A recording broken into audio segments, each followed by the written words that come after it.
Hello guys, welcome back to another video. Many people find the PMP exam is pretty challenging due to the time factor. It's a 4-hour exam as you already know, and it is challenging mentally and physically to face such a long exam and to answer 200 questions during this 4 hours time. However, I'm going to help you out with my experience, how I tackled the exam with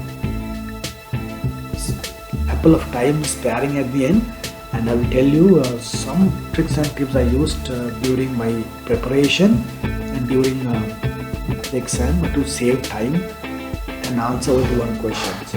So guys, PMP has designed this exam in a way they have tested all the questions before they make sure those questions are given marks, because as you know they already have 25 questions, unmarked questions during the exam, which are tested with each candidate. So don't worry, all the questions are tested. So as you know, this exam is 240 minutes and 200 questions to be answered. So each question you will have 1.2 minutes to answer. So if you are spending more than that, that means you are doing something wrong down the line. Especially people spend more time on cost calculations. So sometimes I feel with the practice I have done with my group, they spend 3 to 5 minutes to do those calculations.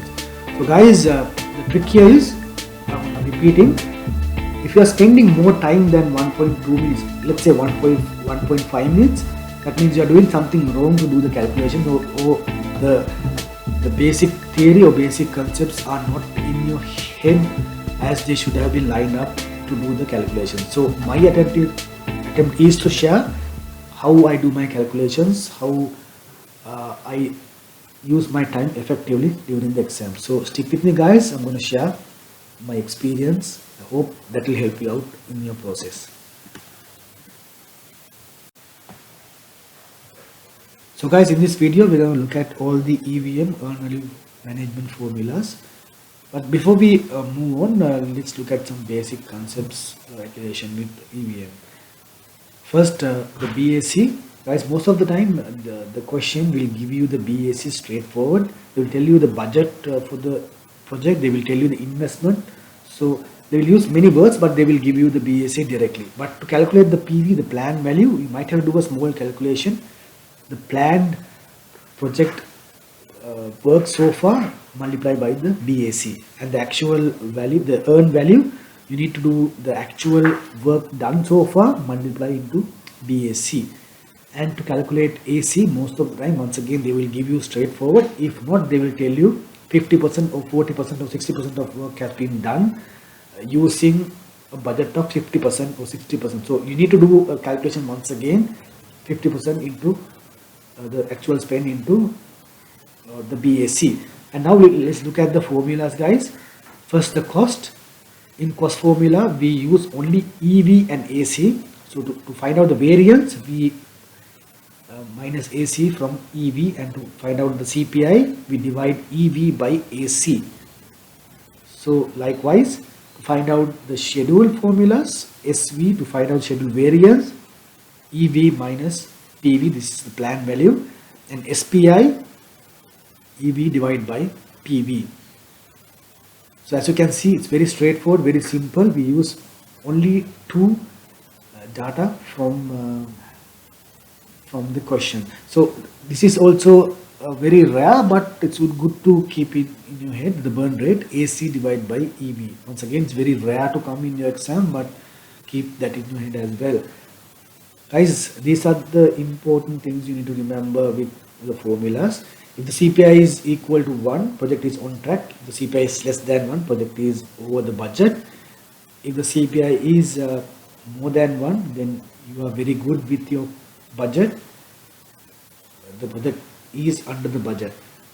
And like the same, there's SPI. If it's equal to 1, the project is on track. If the SPI is less than 1, you are running late with your project. And if the SPI is more than 1, that means you are good with your timing, you are good with your schedule.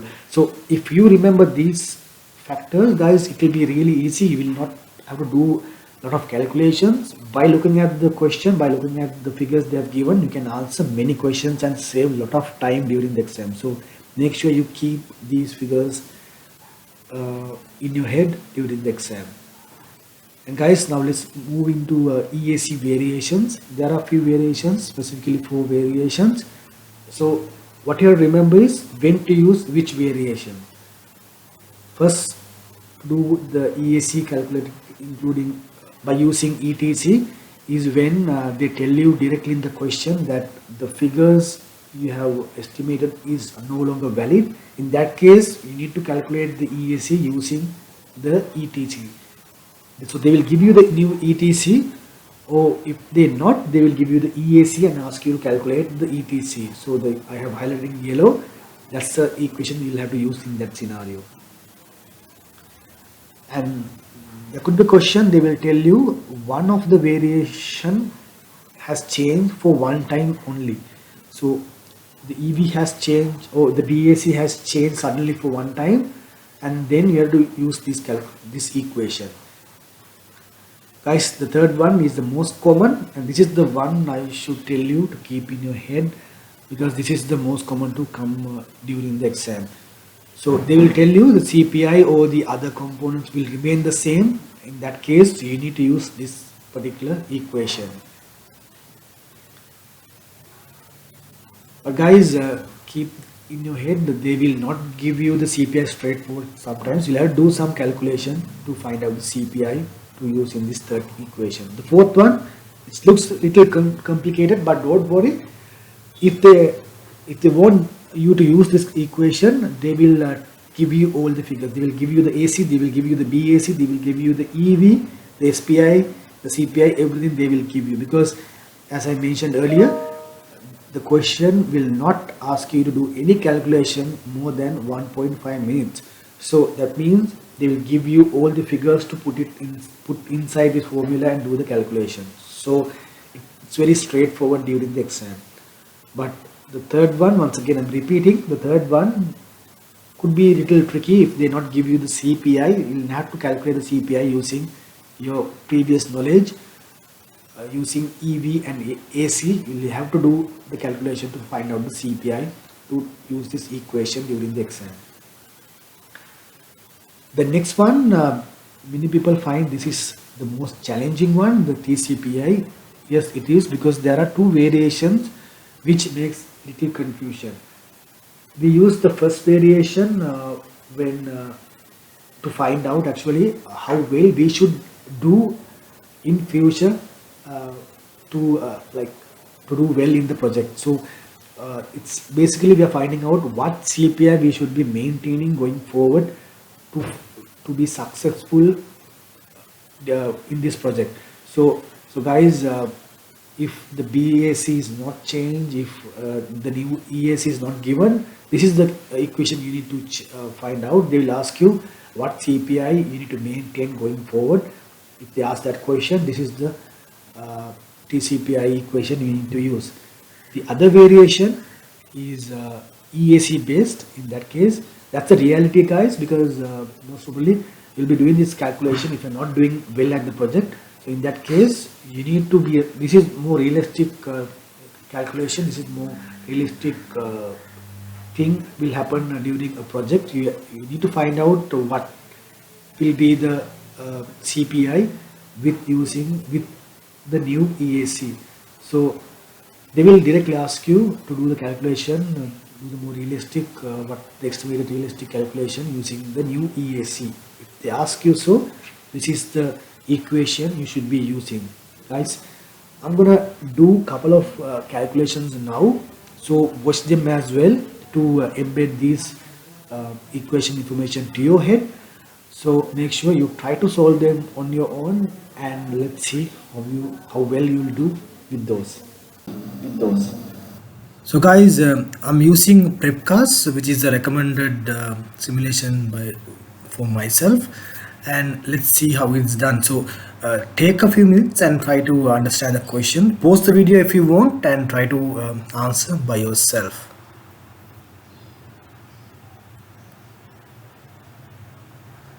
Alright guys, as you can see, I have highlighted the question is asking to calculate the CPI. There's a lot of information given, a big table is given, a chart is given, and you need to find out a CPI by looking at this particular details. So I know it's a lot of details, but let's break it down guys. So basically the CPI, the equation is CPI equals to EV divided by AC. So you need to determine what's the EV and AC. So if you read thoroughly, it's clearly this table, this chart gives you this EV and AC directly without doing any calculation, like it is there in front of your eyes. So as you can see, EV is 10,000. That it clearly says we have completed the two projects, two part of the project. So that is 10,000 first to 5,000 components, and the AC is given clearly to 6,000 components together. That is 12,000 because you have done only two components out of this project. And guys, if you do the math now, you can easily come to the answer, that is 0.83. So as you can see, you can verify your answer then and there, so you know you are correct with this. So you will build a lot of confidence by doing this, by solving a lot of math calculation during your exam. And guys, the important fact I wanted to highlight is, look how much unwanted data is given in this question. So if your head can eliminate those information, then you are a winner. As you can see, I have marked these because these areas non contributing the final answer. So if you can eliminate these parts from this information, you can easily solve this particular question guys. So in the question itself, they have given 50%, that's to calculate the planned value. In here we don't need to calculate the planned value. So guys, it's very straightforward. You need to eliminate unwanted details, and then you end up with the actual detail you want to work with, where it takes only 1 minute or 1 minute or 1 minute and half a second to solve this particular question. So as you can see, the information are the ones which make the confusion. So try to eliminate, try to find out, do more questions like this. We'll try to do another question by using the same simulation, same question, but a different question this time. Once again, pause the video and try to answer by yourself.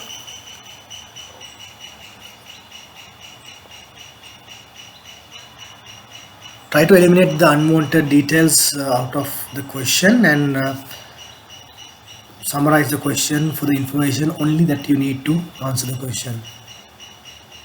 So first, as the first step, try to highlight or underline the key wordings in the question guys. So what is this question is asking?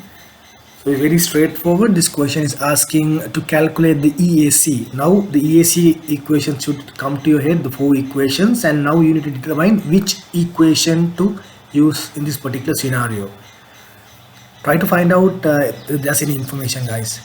If you read the last line of the question, it says the CPI or the details would remain, the given information, the cost performance will remain the same for the remainder of the project. So that itself gives you an indication which equation to use in this particular calculation. So that is EAC equals to BAC divided by CPI. So since we have done the calculation for CPI in the previous one, I am not doing the calculation again, but if this is a new question in the exam, as I mentioned previously, you'll have to calculate your CPI in this particular question. So it's as in the previous question, it's very straightforward. CPI is 0.83, and you can use this equation since this clearly says that the details will not change throughout the project. You can do the math guys and come to the final answer, which is 78,313. So once again, I have listed the details. I have cut down the unwanted details in this question as well guys. So as you can see, there are plenty of information which are not needed to answer this question. So if your head can eliminate those parts from the question, then you are good to go. You'll be saving ample of time answering this question. So basically, if I'm repeating, if you are spending more than 1.5 minutes to answer a question, then go to the next one. You are wasting a lot of time there, because these questions are not designed to go beyond that particular time allocated to a single question. So thank you guys. Let's meet in another video. I hope you guys enjoy this video, and give me your feedback by commenting below. Thank you everyone. All the best with your exams.